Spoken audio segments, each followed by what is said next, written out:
এ যেন বাঁধ ভাঙা উল্লাস, যেখানে নেই কোনো সীমানা, কোনো সীমাবদ্ধতা। আসলে প্রিয় দলকে যদি চোখের সামনে এভাবে শিরোপা জিততে দেখা যায় তাহলে তো এমন হওয়ারই কথা। আর তা যদি হয় ইউরোপের ক্লাব ফুটবলের সবচেয়ে বড় আসরের চ্যাম্পিয়ন হওয়ার উপলক্ষ, তাহলে তো কথাই নেই। হ্যাঁ, গতকাল সান্তিয়াগো বার্নাব্যুতে এভাবেই শিরোপা জয়ের উৎসবে মেতেছিলেন রিয়াল মাদ্রিদের সমর্থকরা। বরুসিয়া ডর্টমুন্ডের বিপক্ষে উয়েফা চ্যাম্পিয়ন্স লিগের ফাইনাল হয়েছিল ইংল্যান্ডের ঐতিহ্যবাহী ওয়েমব্লি স্টেডিয়ামে।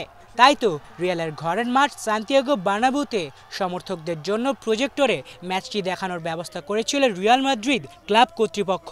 আর সেখানে এভাবেই প্রিয় দলের পর শিরোপা জয়ের উল্লাসে আনন্দে ফেটে পড়েন হাজার হাজার রিয়াল সমর্থক। এটি একটি দারুণ ম্যাচ ছিল। ডর্টমুন্ড বেশ ভালো খেলেছে, কিন্তু দিন শেষে জেতে তো রিয়েলই, এবং তাই হয়েছে। মাদ্রিদ শুধু ফাইনালই খেলে না, মাদ্রিদ ফাইনাল জেতে। এটাই আমরা বছরের পর বছর ধরে করে আসছি।